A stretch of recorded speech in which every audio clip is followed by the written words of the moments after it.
What's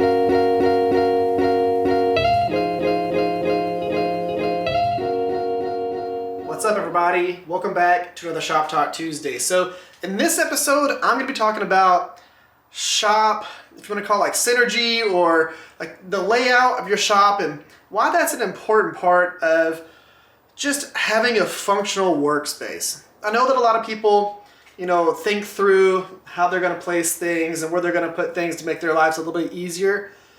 The way that I think about it is not just putting stuff in places that'll make it easier, but also making things to where they have the ability to move away.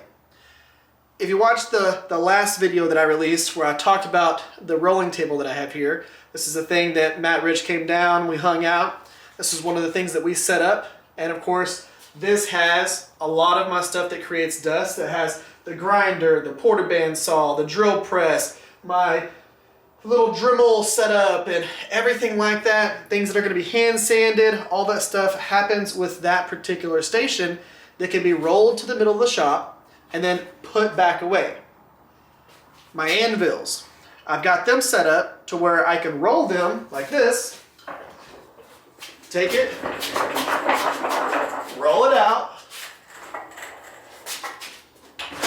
put it to where I need it to be, go ahead, be able to forge on it, do all that stuff, and then whenever I'm not using it, I can put it away so that it's not in the middle of my shop. I like to be able to do other projects than just knife making. I don't tend to show them on the videos because people typically like to watch me make knives on this channel. So whenever I'm building something for my car or whether I'm putting something together for a little project, I don't typically film those things. I will be filming stuff like that later in the year once we have this shop set up the right way. Once I have my doors finished, which is going to be coming up in an episode here in a couple of weeks, I'm going to be showing y'all a lot of the projects that I do that aren't just knife making, because I'm a creator. I make a lot of different things, but without getting down that rabbit hole, the big thing here is thinking about not just shop flow, like going from one machine to the next machine to the next machine to make your life easier, but also can you take those machines and move them out of your way? Can you open up your shop space and be able to have a really good amount of space to be able to work on other projects? If you are a dedicated knife maker to where all you do in your shop is just make knives, set it up like a knife shop. If that is your sole income, if that is what you do for a living, that's fine. But if you're a hobbyist or you're a person who's getting into knife making and it's a hobby, it's something that you kind of want to get into, but you're just dipping your feet into the actual process of knife making, the last thing you want to do is go through and turn your entire shop into a dedicated knife shop and make it to where it's inconvenient to work on other projects. So for me, I work on a lot of different projects, so I need to be able to put things away.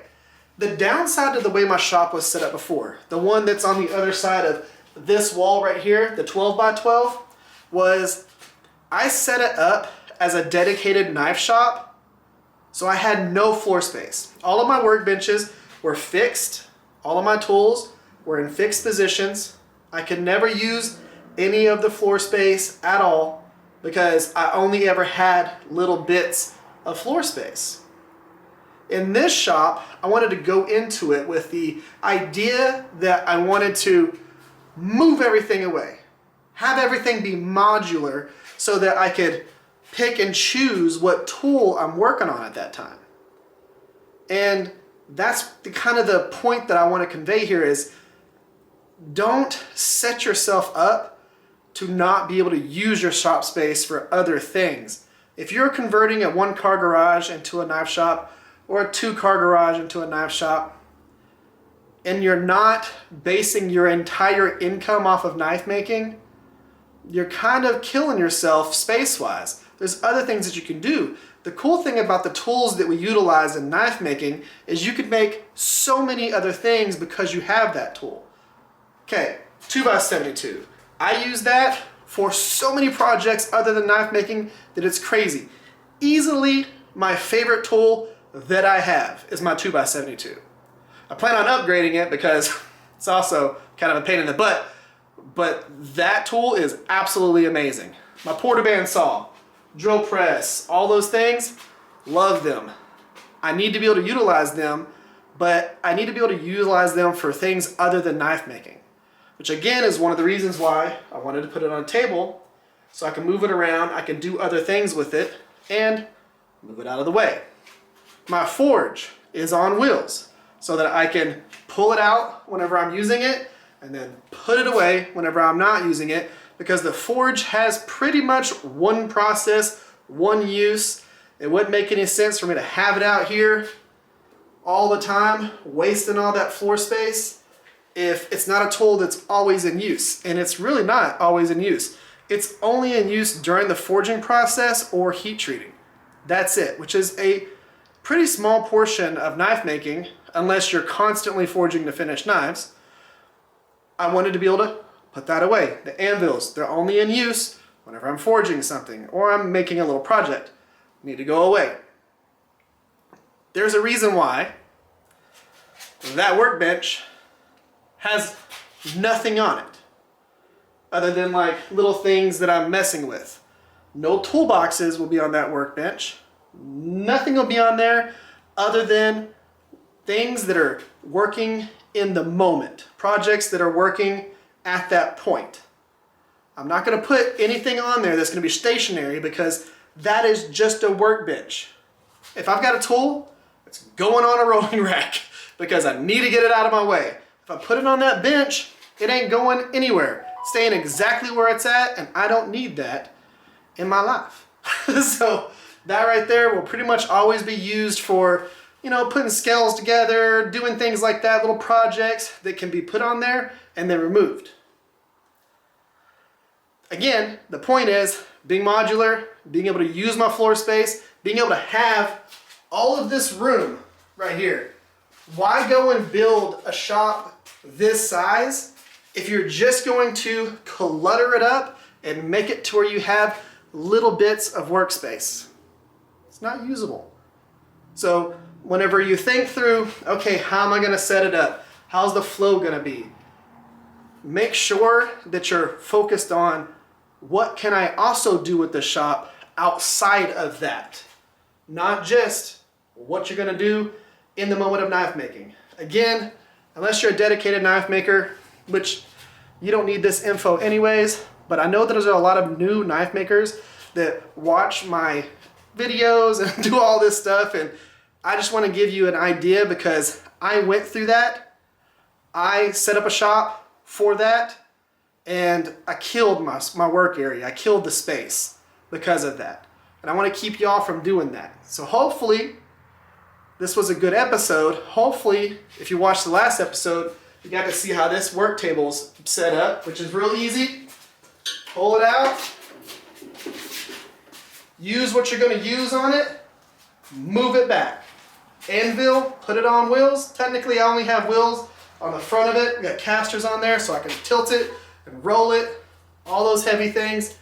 Be able to work on them, get them out of the way, and use your floor space. Hopefully that was helpful. If it was, let me know in the comment section down below. Guys, I'm kicking this knife's butt. This knife's kicking my butt. Whatever you want to do. The competition build, the challenge build for the chopper thing, that's kicking my butt and I'm kicking its butt. We're kicking each other's butt. There's a lot of butt kicking. And y'all are going to love it. But some of the stuff that I'm doing on it right now, I want to be a surprise whenever we actually get into that particular challenge video. So I'm going to save that for then. That's going to be coming out in, I think, less than a month. So hopefully y'all are looking forward to that. And I've also got a knife video that's going to be coming up where I take this piece of railroad track clip. This is the piece that clips around the railroad track. Typically it's all bent up and everything like that. And I'm going to take that and forge that into an integral handle knife, which is going to be pretty cool.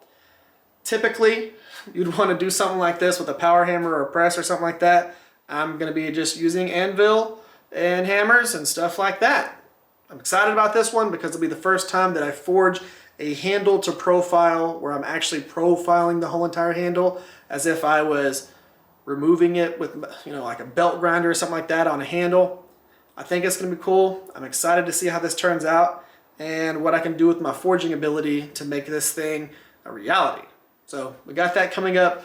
Plus I'm gonna be doing a review on the actual Vevor anvil. Y'all seen me do forging processes on that particular anvil and other videos, but this is gonna be a video just dedicated to that anvil, talking about why I think it's necessary for someone to start with something like that versus like a Harbor Freight anvil. So doing that, showing off that. Oh, and also that anvil over a overpriced, really expensive vintage anvil. So that's gonna all be in that particular episode. That'll be coming up this week. I'll probably release that this weekend.